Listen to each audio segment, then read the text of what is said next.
हमारी संस्कृति, हमारे संस्कार सदा रहें हमारे साथ। सब्सक्राइब करें तिलक। देखिए गुरुदेव, मेरा पुत्र रोने लगा। हाँ गुरुदेव, वो अपने भविष्य को जानने के लिए अधीर हो रहा है। मैं भविष्य ही सुनाने जा रहा हूँ। अपने पुत्र का भविष्य तो मैं जानती हूँ प्रभु। अब तो कुछ ही दिनों का साथ है मेरा और मेरे पुत्र का। हम दोनों के भविष्य में वियोग ही लिखा है। ये वियोग विश्व के कल्याण के लिए होगा देवी। हाँ, लेकिन उसके लिए एक पुत्र को माँ की गोद से छीन लेना क्या आवश्यक है प्रभु? यही तो विधि का विधान है देवी। ये आज आप सवेरे सवेरे इतने प्रसन्न क्यों हो रहे हैं? मायासुर के वध के बाद तो आप मुस्कुराना भी भूल गए थे, परंतु इस समय आप ठहाके लगा रहे हैं। मेरे कानों ने जो शंख ध्वनि सुनी है, यदि आप भी सुन सकती तो आपका मन भी खुशी से नाच उठता। आप भी मेरी तरह ठहाके लगाती।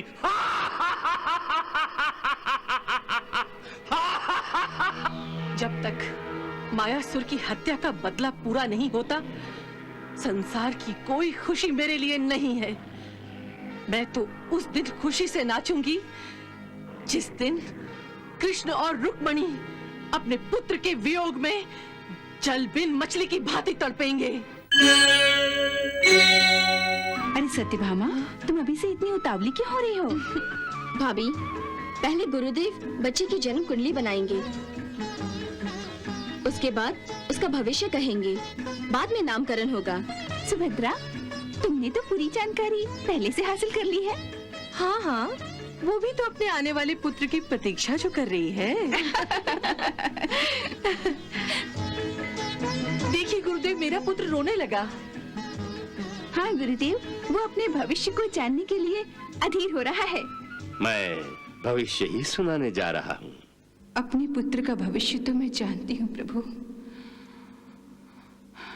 अब तो कुछ ही दिनों का साथ है मेरा और मेरे पुत्र का। हम दोनों के भविष्य में वियोग ही लिखा है। ये वियोग विश्व के कल्याण के लिए होगा देवी। हाँ, लेकिन उसके लिए एक पुत्र को माँ की गोद से छीन लेना क्या आवश्यक है प्रभु? यही तो विधि का विधान है देवी। कन्हैया, तुम्हारा ध्यान कहाँ है? गुरुदेव मेरे भतीजे का भविष्य बताने जा रहे हैं। श्री कृष्ण और रुक्मणी का ये पुत्र महावीर होगा, परम प्रतापी होगा, असुरों का काल होगा।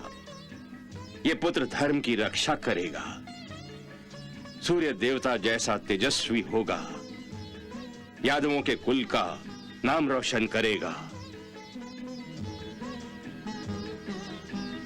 प्रभु, सच्चाई तो गुरुदेव बता नहीं रहे। क्या इसके पीछे आप ही की प्रेरणा है? गुरुदेव, हमारा पुत्र तेजस्वी होगा, ये सुनकर परम संतोष हुआ, परंतु हमारे पुत्र का नाम क्या होगा? आपका ये पुत्र दूसरों के मन को मोह लेगा।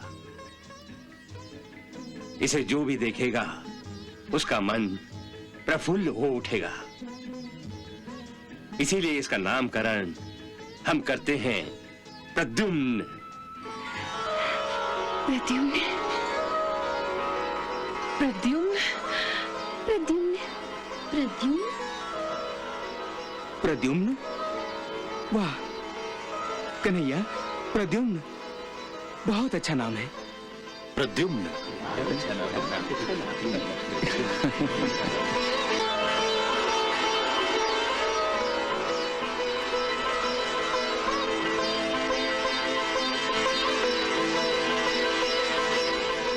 गुरुदेव, ईश्वर करे कि शंख की ध्वनि के साथ ही प्रद्युम्न का नाम भी तीनों लोकों में गूंज उठे, जिससे इसके शत्रुओं की नींद ही उड़ जाए।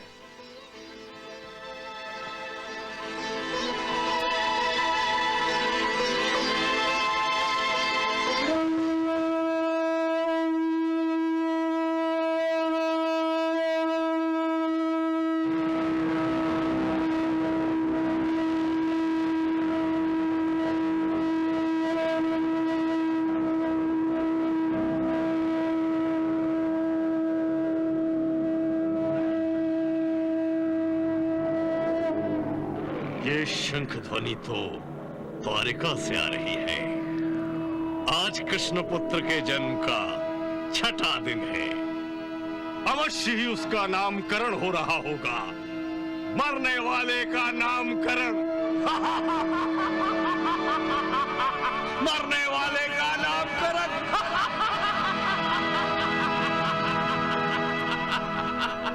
उठो मायावती, उठो।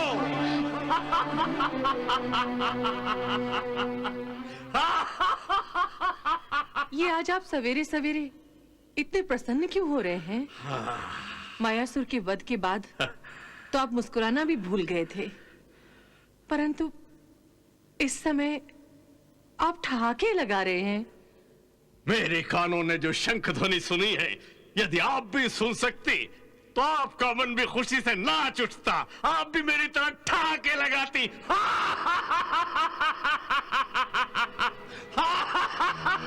जब तक मायासुर की हत्या का बदला पूरा नहीं होता, संसार की कोई खुशी मेरे लिए नहीं है। मैं तो उस दिन खुशी से नाचूंगी जिस दिन कृष्ण और रुक्मणी अपने पुत्र के वियोग में जल बिन मछली की भांति तड़पेंगे। तड़पेंगे, अवश्य तड़पेंगे। मैं उन्हें तड़पाऊंगा। द्वारिका के राजमहल से आने वाली ये शंख ध्वनि जिसे तुम नहीं सुन पा रही हो, मुझे कृष्ण पुत्र के हरण का निमंत्रण दे रही है। आज कृष्ण और रुक्मिणी अपने पुत्र का नामकरण कर रहे हैं, शंख बजा रहे हैं, खुशियां मना रहे हैं। परंतु कल वो छाती पीटेंगे जब मैं उनके कलेजे के टुकड़े को उनसे छीन लूंगा।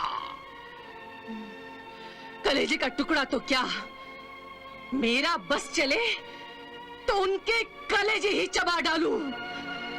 मेरे लाडले के रक्त से उन्होंने हाथ धोए हैं। मेरे बेटे के खून को रणभूमि की मिट्टी में मिलाया है। काश मैं अभी उनके महल में जाकर जन्म उत्सव को मरणोत्सव में बदल सकती, खुशियों से भरी सभा को शोक सभा में बदल सकती। काश इतनी मायावी शक्ति मेरे पास होती।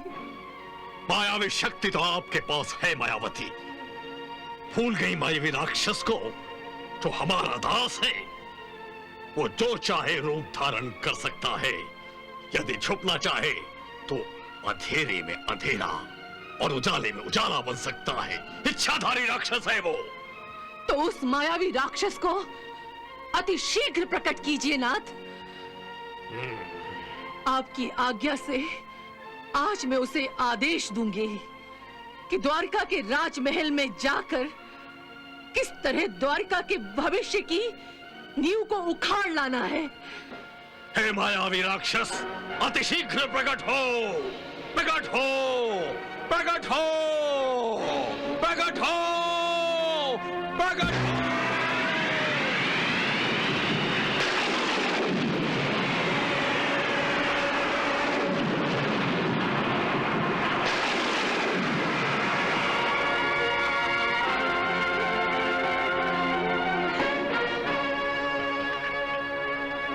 हे सुरेश्वर, मेरा प्रणाम स्वीकार हो।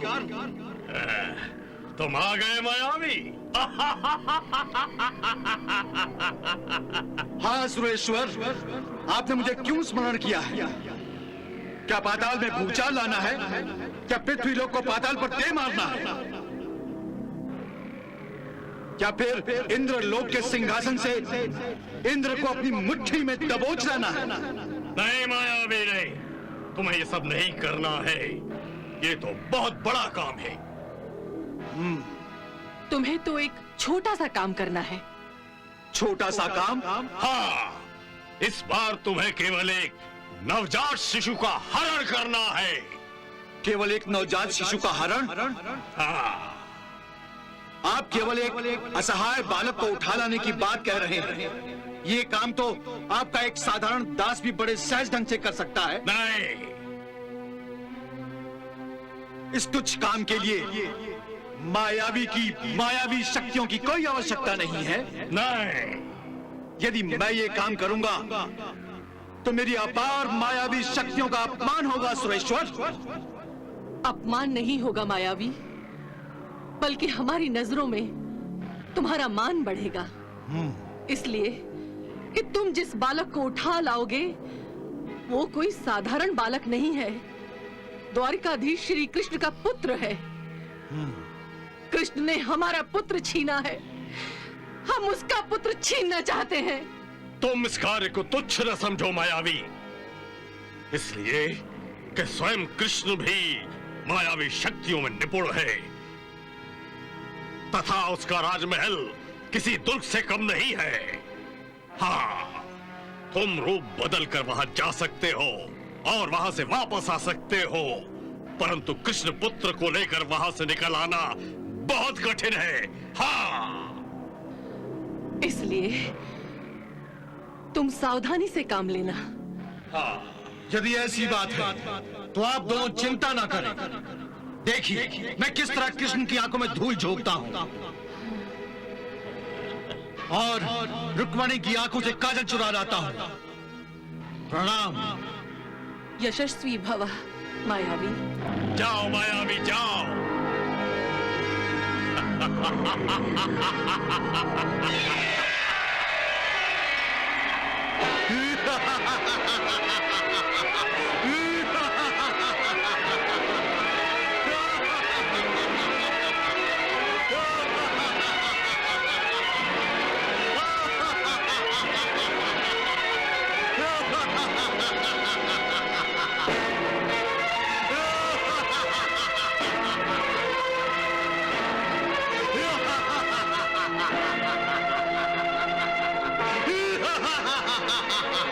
तो द्वारिकाधीश इस तुच्छ नगरी के राजा हैं।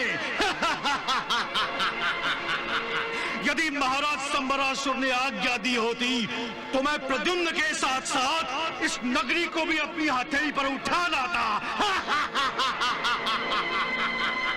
कृष्ण की द्वारिका तो मेरी हथेली से भी छोटी है।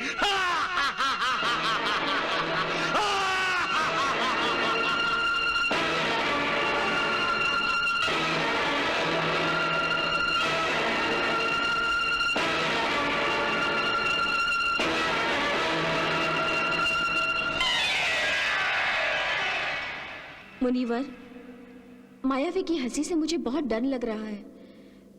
कहीं वो दुष्ट प्रद्युम्न को कष्ट तो नहीं देगा? देवी रति, आप क्यों चिंता करती हैं? ये मायावी राक्षस विधि के विधान को नहीं बदल सकता।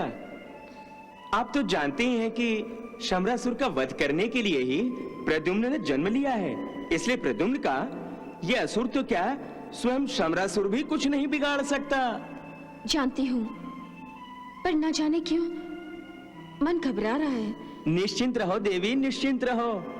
जिस घर में स्वयं श्री कृष्ण, बलराम, अर्जुन जैसे महावीर हो, वहां ये दानव अपनी मृत्यु देखने के अतिरिक्त और कुछ भी नहीं कर सकता।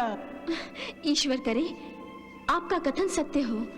नारायण नारायण।